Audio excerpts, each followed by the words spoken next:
Actually like the fact that everyone gets their moment, and I'm just trying to follow along in here. Oh yeah, in honor of Death Bohemia, an impromptu salon will commence immediately following dinner. And this is actually where we found everyone's last name, by the way, also. But yeah, they do actually do. Maureen actually gets said by Collins, and Mimi is said by Mark in the movie. So it's vice versa. Right. Which I like. It's switched. But Mimi Marquez, the visual of this knowing it's Rosario Dawson is amazing for me. Just the visual of this is fantastic. Clyde only in Bubble Wrap will perform her famous lawn chair handcuff dance to the sounds of my tea being stirred. What a visual! It's an amazing visual. Like it's ridiculous. It's sublime, bordering on ridiculous. Well, that's also ridiculous. That Mark Cohen will preview his new documentary about the inability to hold an erection on the high holy days.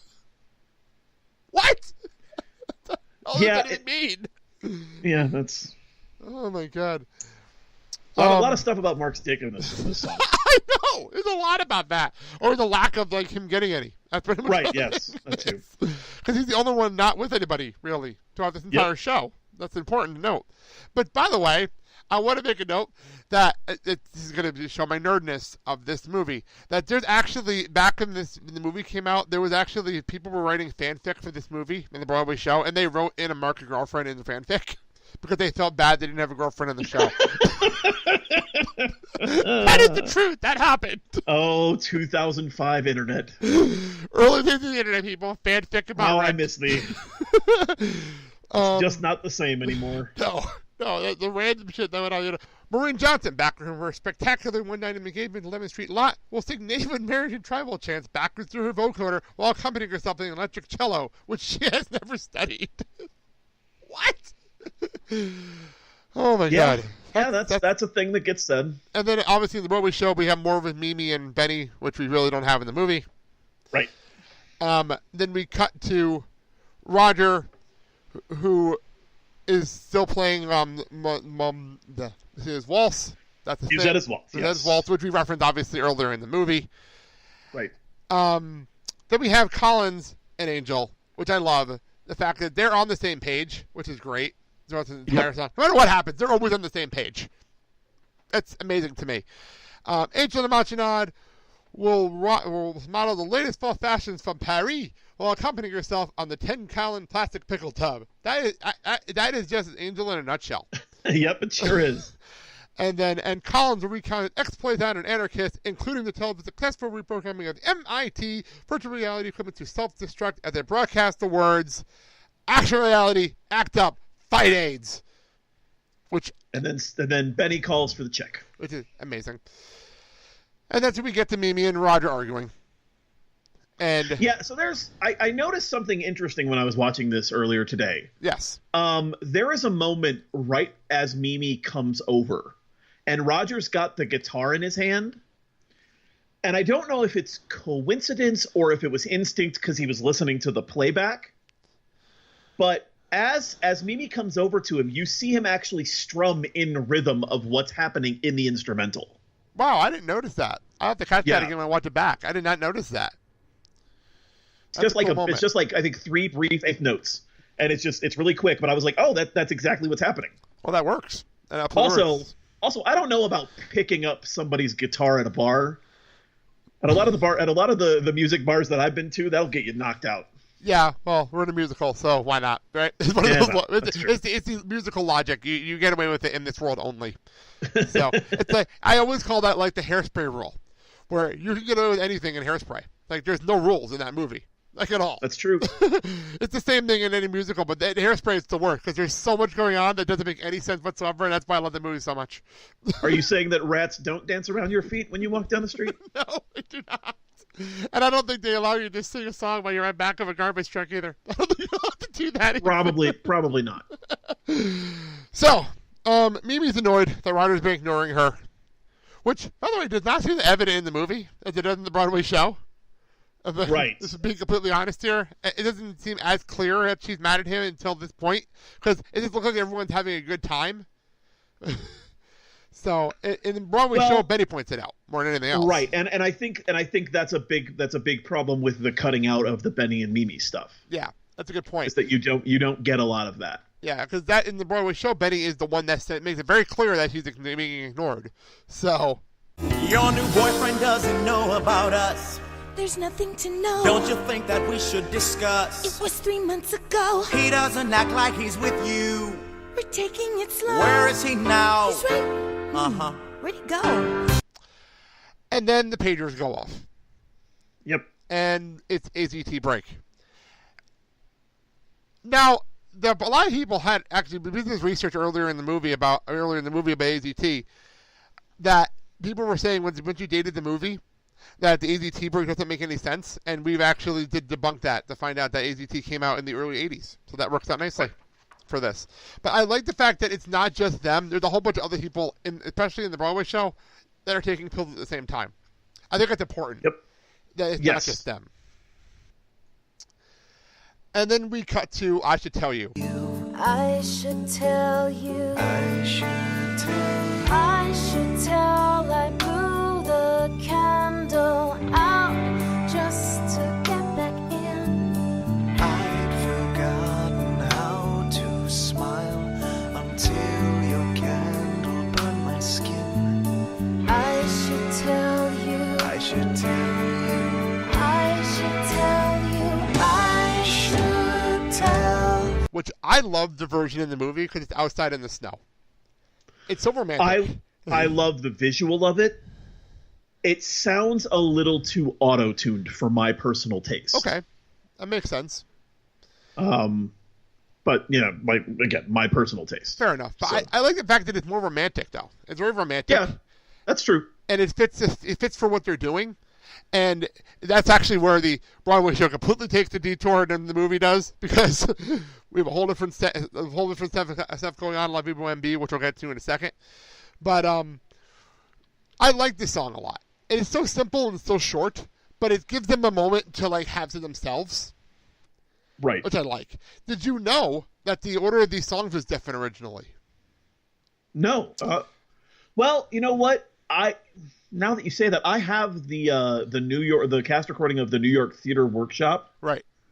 version, And I say what think it's you're gonna different say. on there. Yep, because if you go on the documentary on the Rent DVD on the Rent DVD set, they explain this, that originally it would Vie Boheme B, and then I Should Tell You. Okay. And then they changed it because they realized that nobody was paying attention anymore for I Should Tell You. Right. Paying attention, which I really understand, because I feel like the party was over. Why are we doing this now? Yeah. So they switched it, and I like it better here, obviously, because it's a nice break from the action inside. In the Broadway show, Roger and Mimi go off, and they do their thing. But in the movie, they stay put. I actually like the fact that they stay put, personally. Yeah. It's much like Maureen not being involved, I like the fact that they're involved in Vie Boheme B. Sure. But in the Broadway show, Maureen shows up because one thing we did leave out is that Joann saw Maureen kissing another girl during Vie Boheme A, which Joann saw, and now she's pissed at Maureen. None of this is in the movie because it doesn't make any sense for this to happen because they cut all this out. But in the Broadway show, this did happen. And also find out that the riot's going on that we already saw earlier. And we also find out the Christmas tree is on fire. This is ridiculous, but it works. But again, I like Vie Boheme B better in the movie because this feels like a party more than just Sure. we're going to break down this whole thing and say, look, this is what's happening around us. Plus, again, it goes back to everyone having their moments. Yeah. So I like the fact that Mimi has her. Mimi gets the moment in Vie Boheme B. It's really cool. You know what I mean? She gets the moment, and Angel gets another moment. And by the way, the people, nobody but nerds are gonna know they did this. They switched 2 words in Vie Boheme B that I noticed immediately. That Angel says, and it's so stupid that I know this. And the fact that I have, where is it? Because I have it in front of me. It's rhythm power. Feeling, they actually switched the words around. Right. And only the nerds will notice that. But I noticed it that's immediately. true. I noticed it immediately because I know these songs so well. Faggots, lessies, dykes, cross-dressers too. To me, to you, and you, and you, and you. To people living with, not dying from disease. Let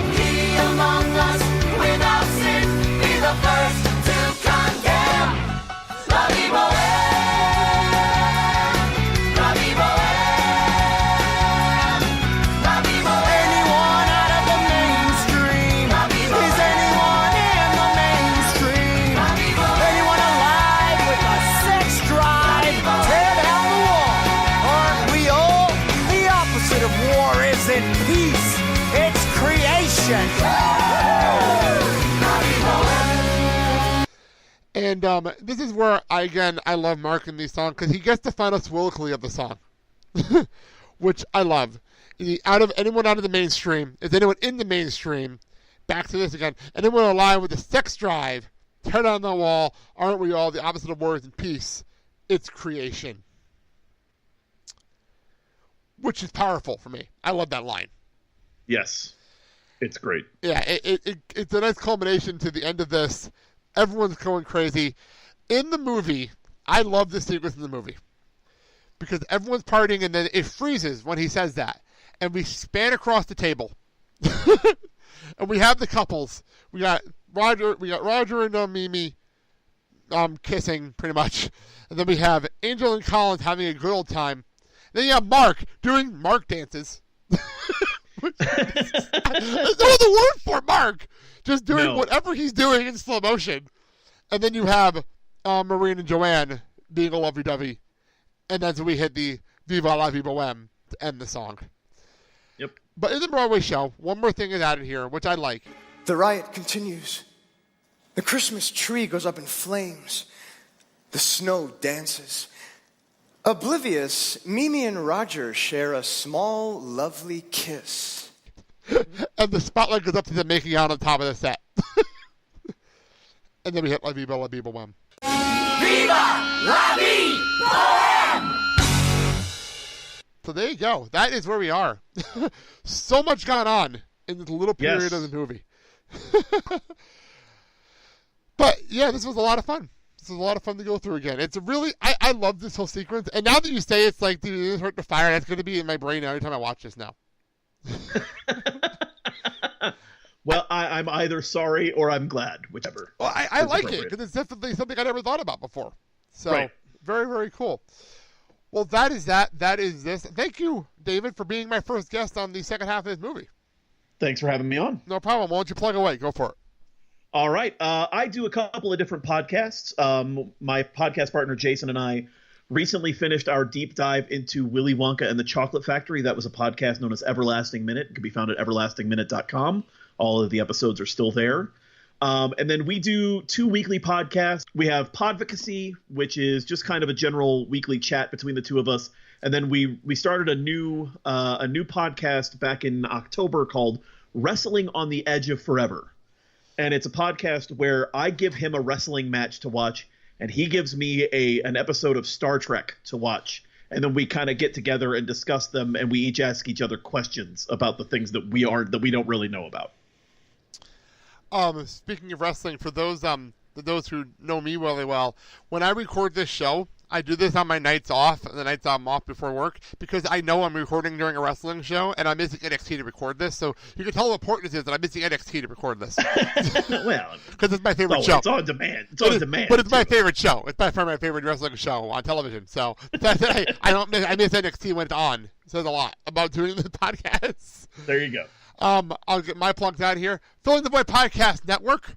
At this point, you may have noticed some changes because we are moved to Tuesday, and we have a brand new Tuesday lineup because we had nothing on Tuesday for like a year. So we're doing this on Tuesday. You can also find the debuting right after this show, the brand new retro show called The Blake and Sal Show Year 1, which you'll be able to hear the first year of our show in order. I found my archives, so we're going to go through the entire history of our show in order, which, for those who wonder, we've been doing this for 5 years, so there's a lot there. Wow. It's really a lot of fun. I'm going back, and I'm like, wow, this is a lot of crazy stuff. So that's coming on right after this on the network, and there might be more surprises on Tuesdays. I'm trying to get, I can't say anything now because we're recording it before I have negotiations done on some stuff, so I can't say anything else, but changes coming to the network. Me and Dave are working on things.